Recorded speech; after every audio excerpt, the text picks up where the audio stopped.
유다서 1장 1절에서 4절까지입니다. 먼저 1절과 2절을 먼저 보겠습니다.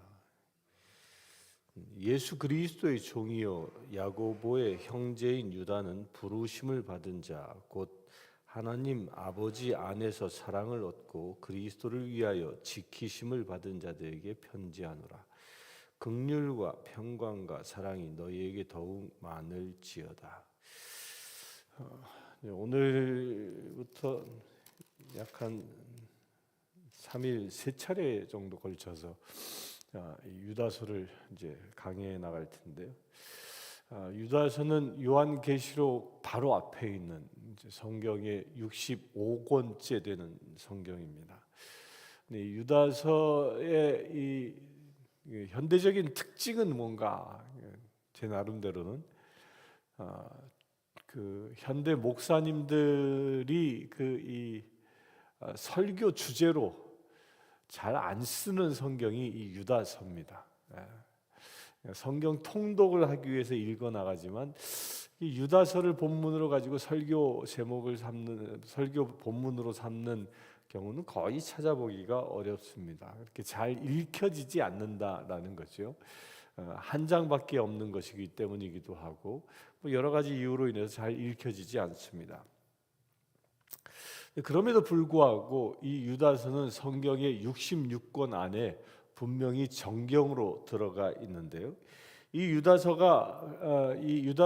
저자가 아주 독특합니다. 저자는 오늘 1절에 보면 야고보의 형제인 유다라고 자기를 소개하고 있는데 이 야고보의 형제인 유다라고 소개하는 이유가 뭘까요?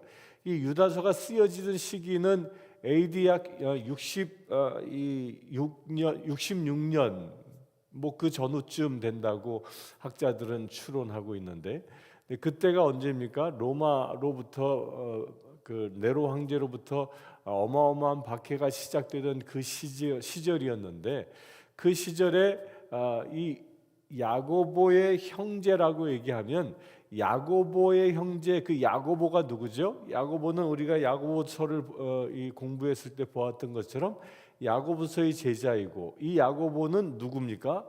야고보는 예수님의 친형제였습니다. 친형제.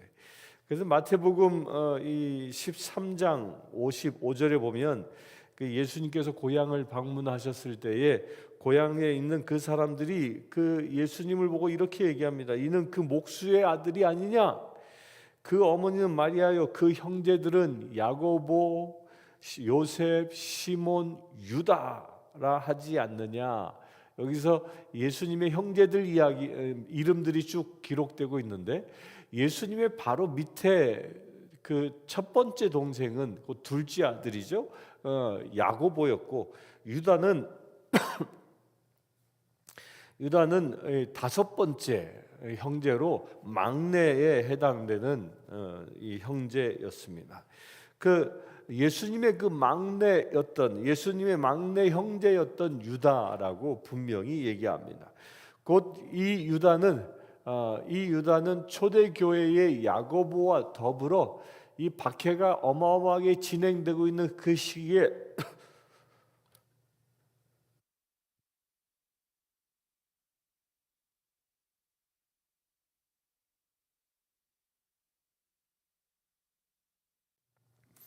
죄송합니다.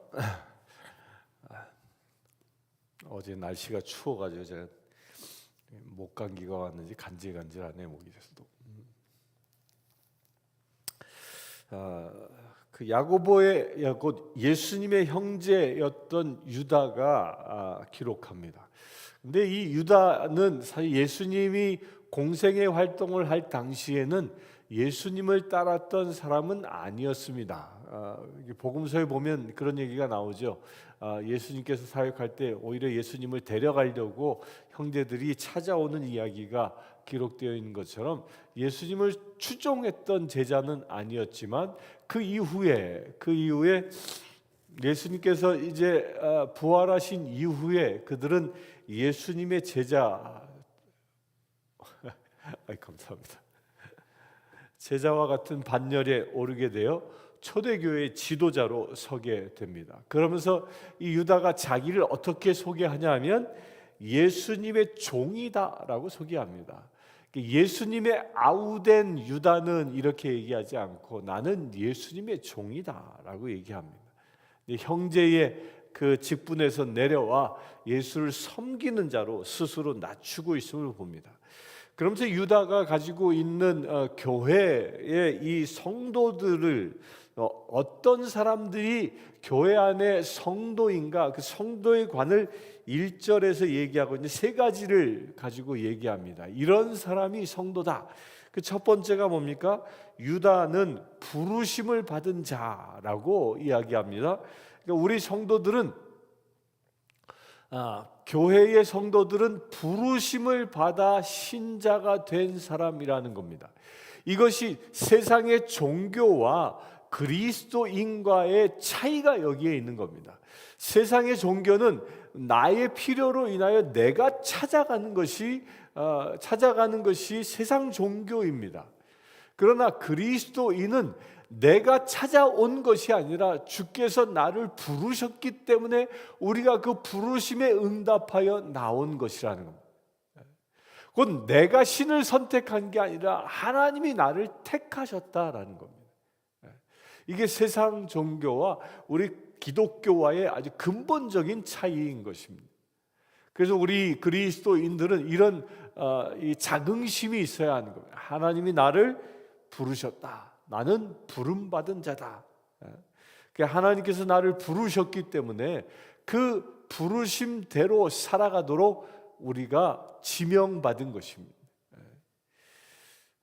그처럼 하나님은 이것을 놓고 에베소서에는 천지 창조 이전부터 계획하셨다라고 분명히 얘기합니다. 그리고 두 번째 위상은 하나님 아버지 안에서 사랑을 얻고, 그러니까 하나님께로부터 부름받은 우리를 하나님은 어떻게 하시냐? 진정 사랑해 주신다라는 겁니다. 여기서 이 사랑도 아가페입니다. 아가페로 사랑해 주시는 것, 자신의 전부를 우리에게 주시는 그런 은혜를 우리가 얻게 된 자라는 것입니다. 그러니까 하나님께서 당신의 전부를 희생하여 우리를 구원하신 그 크신 사랑을 내가 받았기에 우리 또한 그 사랑을 가지고 살아가는 존재, 우리가 서로 사랑하며 서로 섬기며 살아가는 존재임을 여기서 분명히 얘기합니다. 그래서 우리 성도들은 하나님께로부터 사랑을 받아 그 사랑을 베풀며 살아가는 존재다라는 것입니다. 그리고 세 번째, 유다는 그리스도인들은 어떤 사람이냐? 예수 그리스도를 위하여 지키심을 받은 자들의, 예수님 때문에 지킴을 받는 자다라고 얘기합니다. 그러니까 우리는 세상을 살아가지만 우리가 밤거리에 홀로 걸어간다 할지라도 우리는 혼자가 아니라 하나님의 지키심 가운데 살아가는 존재라는 것입니다. 이걸 어떻게 지켜주신다고 얘기합니까? 눈동자처럼 지켜주신다라고 성경은 분명히 얘기하는 것입니다. 그래서 우리 그리스도인들이 받은 축복이 무엇입니까? 내가 어디에 있든지 무슨 일을 하든지 하나님은 나를 지켜 주신다라는 것입니다. 모든 환난과 위험으로서 우리를 지켜 주신다라는 이런 믿음을 갖고 살아가는 존재가 우리 그리스도인이라는, 곧 부름받은 자, 하나님의 사랑을 받은 자, 하나님의 그 지키심을 받는 은혜의 사람들이 우리 그리스도인이라는 것이, 이런 믿음을 가지고 오늘 하루 또한 살아갈 수 있게 되길 바랍니다.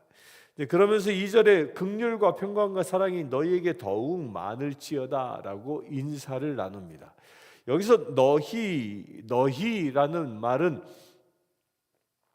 이게 사도 요한은 특정한 교회들, 고린도, 에베소 이런 특정한 교인들을 대상으로 이 편지를 썼지만 이 유다서나 야고보서는 이걸 보고 공동서신이라고 얘기하는데요. 이 바울 서신과 달리 이 공동서신은 특정한 대상이 없습니다. 당시에 모든 초대교회 교인들에게 전하는 편지입니다. 그래서 여기서 너희라고 말하는 것은 모든 성도들을 바로 이야기하는 것이고, 또한 우리 현대를 살아가고 있는 우리에게도 말하고 있는 것입니다. 그런데 그 우리에게, 그 모든 성도들에게 유다가 주는 축복이 무엇이냐? 긍휼과 평강과 사랑이라는 것입니다. 긍휼하심, 예수 그리스도의 구원의 사역이죠. 평강, 그 구원을 통하여 얻는 평화로움입니다. 그 구원을 통하여 얻는 평화로움이 무엇을 통해서 표현되어집니까? 사랑을 통해서 표현되어진다라는 그런 축복이 우리에게 임한다라고 유다는 분명히 얘기합니다. 우리는 예수 그리스도의 긍휼에, 십자가의 긍휼에 힘입어 하늘의 평화를 얻은 자요, 하늘의 평화를 누리기에 하나님의 사랑을 세상에 베푸는 자임을 2절에 다시 한번 강조하고 있는 것입니다. 3절을 봅니다. 사랑하는 자들아, 우리가 일반으로 받은 구원에 관하여 내가 너희에게 편지하려는 생각이 간절하던 차에 성도에게 단번에 주신 믿음의 도를 위하여 힘써 싸우라는 편지로 너희를 권하여야 할 필요를 느꼈노니, 이는 가만히 들어온 몇 사람이 있음이라. 그들은 옛적부터 이 판결을 받기로 미리 기록된 자니 경건하지 아니하여 우리 하나님의 은혜를 도리어 방탕한 것으로 바꾸고 홀로 하나이신 주제 곧 우리 주 예수 그리스도를 부인하는 자니라. 여기서 편지를 쓰게 된 목적이 이 3절과 4절에 기록되어져 있습니다. 왜 편지를 썼는가? 사랑하는 자들아, 이것이 누구죠? 2절에 너희와 같은 대상을 두고 얘기하죠. 유다는 이 성도들에게 이 사랑하는 자들아라고 요한이 즐겨 쓰는 말을 그대로 쓰고 있습니다. 그러면서 이 편지를 쓴 이유가 무엇이냐? 4절에 보면 가만히 들어온 몇 사람이 있음이라. 가만히 들어온 자, 이들을 여기서 가만히 들어왔다라는 이 말은 당시의 그 영지주의자들을 두고 얘기하는 겁니다. 우리가 사도 요한의 편지를 보면서도 영지주의자들에 대한 그 경계를 그 깨우침을 준고 있는 것처럼 이 유다서도 이 영지주의자 그 이단들이 교회 안에 뿌리를 내리기 시작했던 그 시점에 쓰고 있는 겁니다. 이게 초대 교회 때 이단이 들어와서 교회를 얼마나 힘들게 했는지를 우리가 엿볼 수 있는 대목인 것이죠. 그런데 그 이단이 들어온, 그 영지주의자들이 들어온 들어오는 상황을 이 유다는 가만히 들어왔다라고 표현합니다. 이게 지금 이 가만히 들어온 이단들, 이제 한국에는 신천지가 아주 요즘도 난리인데요. 그 신천지가 교회에 들어옵니다. 그 교회에 들어올 때 신천지가 어떻게 들어오냐? 가만히 들어와요. 아무 나는 신천지라는 얘기도 하지 않고 가만히 들어와서 교회에 아주 충성을 다합니다. 그 성도들로 하여금 아주 훌륭한 신자가 우리 교회에 들어왔다. 아주 헌신도 잘하고 봉헌도 잘하고 봉사도 열심히 하고 뭐 그런 사람이 교회에 들어왔다라고 눈에 띄게 열심히 일합니다. 그래서 1년 안에 그 교회의 담임 목사님의 눈에 비칠 정도로 아주 열심히 일해서 사람들로부터 인정받고 목사님들로부터 인정받는 그런 지위에까지 오르도록 합니다. 그리고 나서 교회를 자기들 교리를 가르치는 성경 공부반을 한다 하면서 교회에 이단의 시들을 뿌려놓은, 가만히 들어와서 하는 일들입니다. 어머니 하나님을 외치고 있는 그 안상수인가요? 그 교단도 똑같습니다. 가만히 들어옵니다. 근데 그 교단은 이게 누구에게 가만히 접근하냐면 어린 아이를 둔 집, 양육 때문에 엄마들이 피곤해하는 그런 집에 아주 가만히 접근합니다. 그 집이 그 안상수 이 교파들이 이 전도하는 방법이 특이합니다. 어떻게 전도하냐면 아파트를 이렇게 쭉 보면 이 베란다에 이게 쌍안경을 가지고 그 베란다 빨래를 이렇게 본다는, 빨래.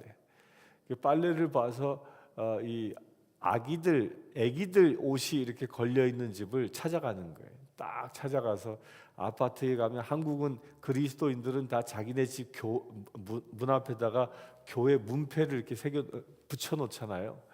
그래서 어린 아이를 키우고 있고 교회 문패가 딱 붙어 있는 집은 100% 이들의 공략의 대상인 겁니다. 거기에 들어가서 자기 복음을 전하는 거죠. 가만히 들어와서 교회를 회파하는 것입니다. 이때 당시에 영지주의자들은 이 예수 그리스도의 몸과 영을 분리했던, 예수와 그리스도를 분리했던 그런 사람, 그런 교리를 가졌던 것입니다. 예수님께서 세례를 받기 이전에는 그들은 예수님은 오직 예수, 인간 예수였지만 세례를 받음으로 인하여 그에게 그리스도가 영으로 임했다라고 이 교리를 만들었고, 또 예수님께서 십자가에 못 박혀 죽으셨을 때 그 영은 떠나가고 육신만 죽었다라고 이야기하는, 그리하여 육은 더러운 것이요 영은 거룩한 것이다라고 주장하는, 그 육과 영을 분리해버리고 마는, 그래하여 그들이 한번 영으로 구원받았으면 육신의 삶은 어떻게 살아도, 어떻게 이 죄 가운데 머물며 살아간다 할지라도 구원과는 전혀 관계없다라고 삶을 아주 도덕적으로 피폐하게 만드는데 유혹하는 그런 교리를 가진 집단들이었죠. 그리하여 교회로 하여금 이 영지주의자들이 들어옴으로 인하여 교회가 타락하게 만드는 그런 아주 악의 덩어리였던 것입니다. 그것에 대한 경고를 유다는 지금 쓰고 있습니다.